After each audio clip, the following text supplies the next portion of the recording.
Country में military exercises करे जिससे फिर साउथ कोरिया और अमेरिका प्रोवोक हो। तो अब ये आपको एस्केलेशन आने वाले टाइम पे बढ़ती हुई नजर आएगी। कभी अमेरिका प्रोवोक करेगा, कभी चाइना प्रोवोक करेगा अमेरिका को, और ये टिट फॉर टैट मूवमेंट आपको नजर आएगी और ये बढ़ती रहेगी आने वाले टाइम पे।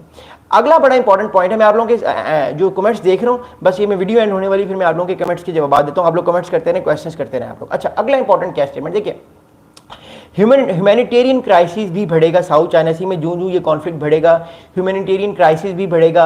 ये कंट्रीज आपस में एक दूसरे के साथ जंगें भी जितनी ज़्यादा लड़ने की कोशिश करेंगे, आपको लगेगा कि लोग जो हैं वो भी परेशान होना शुरू हो जाएंगे, क्योंकि कहीं ना कहीं न्यूक्लियर थ्रेट तो है ना। अब अमेरिका ने जापान में, साउथ कोरिया में अपने न्यूक्लियर आर्सनल्स रखे हुए हैं रशिया से बचाने के लिए, जापान को, या नॉर्थ कोरिया से बचाने के लिए। ऑब्वियसली इनडायरेक्टली वो चाइना से भी बचाने के लिए अपने आप को वो रख रहा है। एक और कॉन्सेप्ट आया था कुछ अर्सा पहले कि अमेरिका एशियन नेटो बनाने की बात कर रहा है, बट एज ऑफ नाउ वो आइडिया क्वाइन तो हुआ, लेकिन अभी तक एशियन नेटो बन नहीं सकी। लेकिन हो सकता है अगले 5 या 10 साल में एशियन नेटो भी आपको बनती हुई नजर आए, जिसमें एशियन कंट्रीज जो होंगे वो एक नया आर्टिकल ले आएंगे नेटो की तरह, जो कि एक तरह से जो यूरोपियन नेटो है कि अगर एक मुल्क पे अटैक हुआ तो सब मुल्कों पे अटैक तस्वुर किया जाएगा। तो आपको एक तरह से ग्लोबल ब्लॉक्स डिवाइड होते हुए नजर आएंगे, आपको डिफेंस पैक्ट ज्यादा नजर आएंगे, और आने वाले टाइम पे आपको नजर आएगा कि प्रेशर जो है वो सब कंट्रीज पे बढ़ रहा है। एक तरफ ग्लोबल साउथ अपने डिफेंस पैक्ट्स करेगा एक दूसरे के साथ अपने आप को डिफेंड करने के लिए, एक तरफ ग्लोबल नॉर्थ होगा। तो ये ग्लोबल नॉर्थ और साउथ की अब ये लड़ाई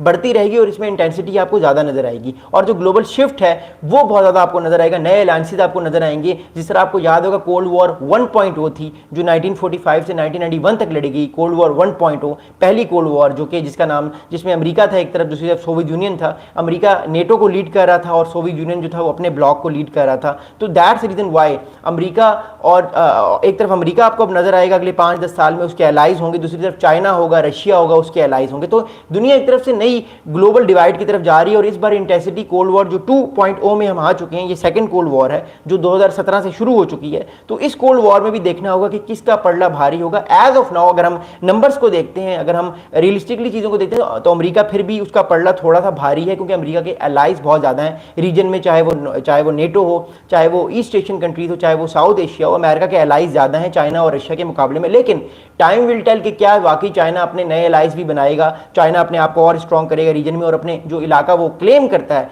वो रिक्लेम करेगा। अगर वो करता है रिक्लेम इलाका, तो चाइना आने वाले वक्त में और स्ट्रॉन्ग होगा। बट टाइम विल टेल, वक्त बताएगा ये चीज। हम स्पेकुलेशंस कर सकते हैं, लेकिन जो रिजल्ट होता है वो तो वक्त ही बताता है, और रिजल्ट ही सबसे इंपॉर्टेंट जो होता है वो दोस्त होता है। Anyways, thank you so much for the comments. मैं आप लोगों के कमेंट्स पढ़ रहा हूँ, आप लोग सवालात करते रहें, फिर मैं आप लोगों के सवालात के जवाब देता हूँ। अच्छा सर, वंदे योल भाई, thank you so much brother, आपके मैसेज का nice, thank you so much brother, love you, बहुत शुक्रिया।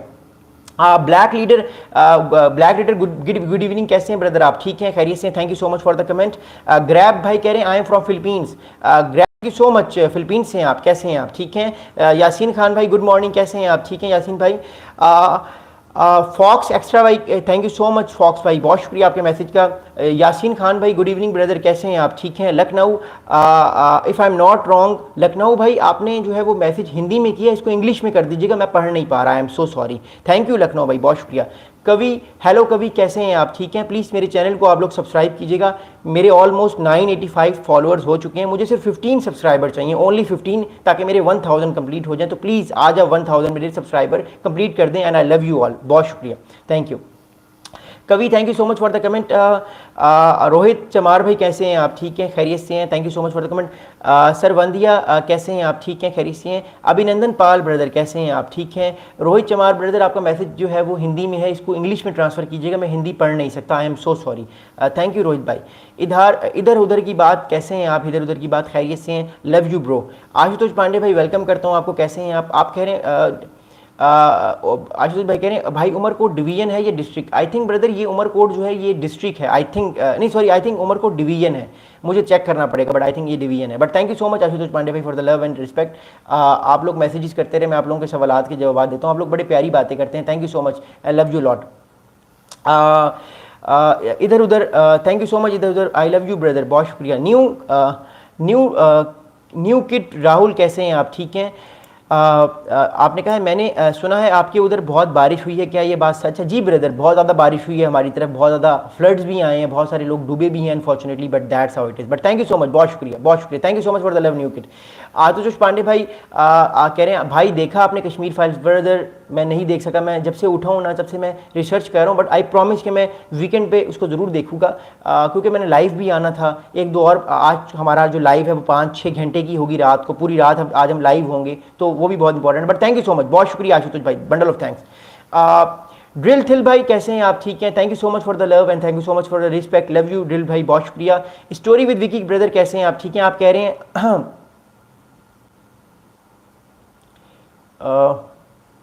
Thank you story with Vicky, love you brother, love you, thank you so much. A B D hi brother, कैसे हैं आप? ए B D खैरियत से हैं आप, ठीक हैं? आफ्ताब अहमद भाई कैसे हैं ब्रदर, आप ठीक हैं? आफ्ताब भाई कह रहे हैं राहुल गांधी का क्या है अभी। देखिए आफ्ताब भाई, राहुल गांधी साहब ने एक बात की है कि जो इस टाइम इंडियन इलेक्शंस हैं वो चोरी हो गए हैं। बीजेपी की गवर्नमेंट ने पिछले 10 साल में इलेक्शंस को फ्रॉड किया है, चोरी किया है, इस वजह से वो इलेक्शंस जीती है। अब ये बात ये बात कोर्ट में भी गई है और देखते हैं आने वाले वक्त में क्या होगा। बट इस टाइम राहुल गांधी जो है वो बड़े फ्यूरियस हैं। असल में बिहार इलेक्शंस नेक्स्ट गेम है, बिहार और असम में इलेक्शंस है अगले 5-6 महीने में, गेम असल में वही है। अगर बिहार इलेक्शंस कांग्रेस जीत जाती है तो फिर वो 2029 के इलेक्शंस भी जीत सकती है, और 2029 में राहुल गांधी साहब और जो प्रियंका गांधी उनकी सिस्टर हैं उनमें से कोई एक प्राइम मिनिस्टर आ सकता है। तो it's all about the war, it's all about the politics. Thank you Aftab भाई, बहुत शुक्रिया।